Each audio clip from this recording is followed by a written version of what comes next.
Hey guys, William here from fitnessforbackpain.com. You're watching another video here on my YouTube channel. Thank you so much for coming back. If you are new here, make sure you hit subscribe and hit the bell for the notifications. So when a new video comes out, which it does every single week, you'll be notified in your inbox and you won't miss a thing. In today's video, I want to share with you 3 overlooked reasons why you suffer every single day with morning back pain. I'm not going to talk about your mattress. I'm not going to talk about the position that you sleep in. Those are obvious. I want to give you 3 things that you can start doing right now, today, tomorrow, the weeks to come, that will impact the way you experience morning back pain. But before you jump into any of this content, you got to watch what I call the yo-yo pain effect. I actually give this video to my Relief Academy students. If you don't know about that, you can check out fitnessforbackpain.com, Relief Academy, and you can get more information on that. But the video I want to share with you is called the yo-yo pain effect. It's absolutely free. You can pick it up at my website in the description box below this video. I will link up that video. You can download it, watch it. You've got to watch that before you do anything, because this yo-yo pain effect is going to affect your morning back pain. So make sure you watch that before you start utilizing what you're going to learn in today's video. So the first point is kind of like the duh point of today. We got 3. 1's a duh, 2 are like, that's really good. So the first point I want to talk about is your activity level, right? And this is kind of like a, well, that makes sense, but a lot of people overlook this. You hear me talk about your pain threshold and staying below your pain threshold.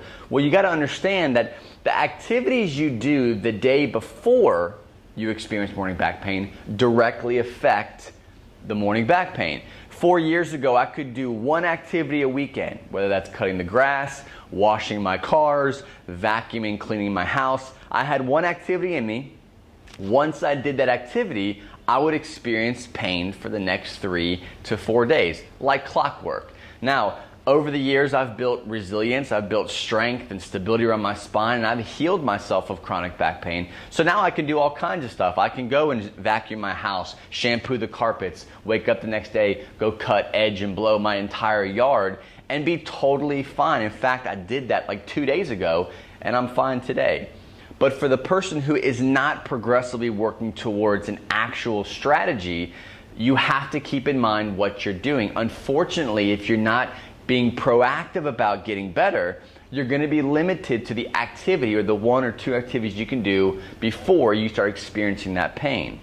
So remember, depending on how active you are, when you sleep, you don't have as much blood flow going to the body. You're resting between 6 to 8 hours. Your body's just pretty much staying still.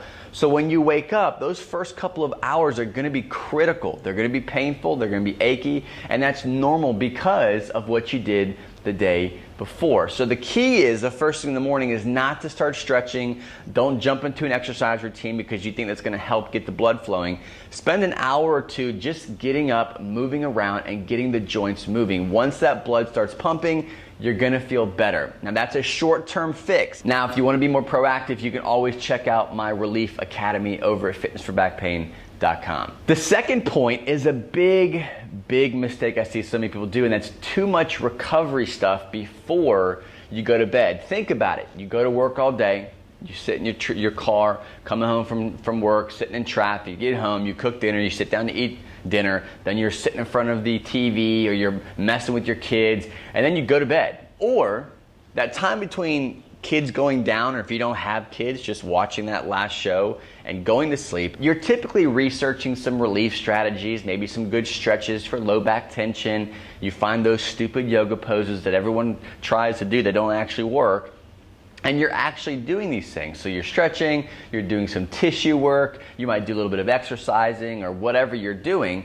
and this activity directly affects how you feel the next day. So I'm here to say there's 2 things you've got to stop doing, and pretty much the same thing. Stop stretching and stop doing yoga before you go to sleep. I know it's relaxing, I know it feels good, but for someone who has a sensitive low back, these will not give you long-term results. In fact, they're going to increase your sensitivity because you're going to get all stretched out, you're going to get all flaccid, go to sleep, wake up, and you're going to be unstable. Your joints are going to want stability, but you've been stretching so much and doing all this mobility work that you're actually causing an increase in sensitivity the next day. So if you take the first point where you're doing too much activity, then you're sleeping that time, that 6 to 8 hours period of time where you're just laying there sleeping, lack of blood flow, you're gonna wake up with that achiness. Now you're gonna add in the stretching and the yoga and all the stuff you did before you went to bed. Couple that with all that, and then you have a very big ball of pain that you're gonna be dealing with for the first 3 to 4 hours after waking up.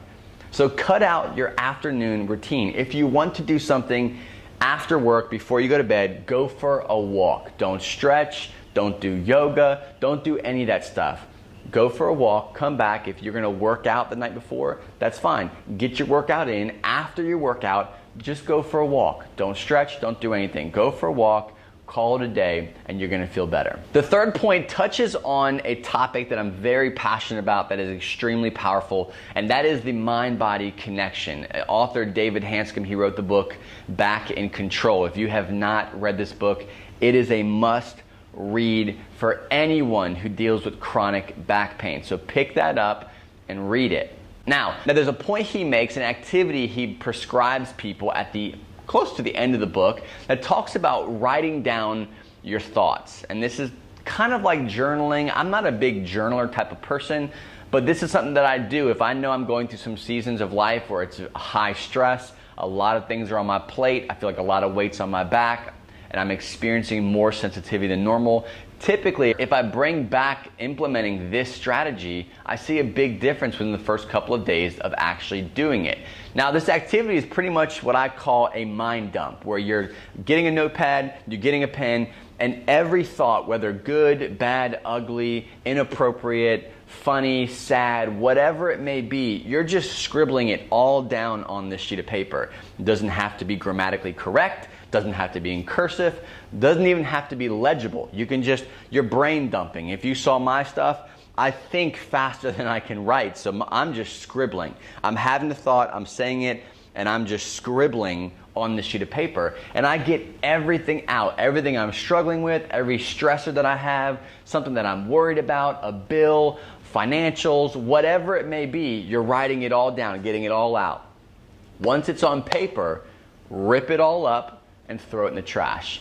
I suggest doing this twice a day. If you're really high strung, high stress, worrying about things in life, and you're going through a stressful time in your life, this is something that I suggest that you do at least twice a day. Once in the morning, so you're starting your day, downloading and doing this brain dump, and also before you go to bed. And this is a big kicker when it comes to morning back pain, is the mind-body connection is massive. There is a psychological effect on chronic back pain. If you don't believe it, you gotta start researching it, because this is a big deal. What's in your mind, how you carry your stress, what you're thinking about constantly, not what you're speaking necessarily, but what's in the back of your mind constantly rolling around your head due to stress and life events and seasons of life.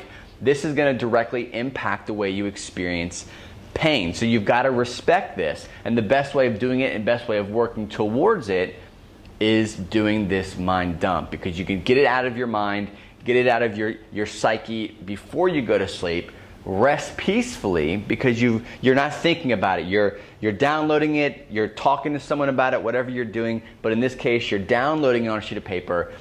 I'm not worried about it, I'm gonna rip it up, throw it away, now I can go to sleep and rest peacefully. This takes practice. If you're not a meditator, if you're not a journaler or things like that, this is going to be weird. It's not going to be normal, which is totally fine.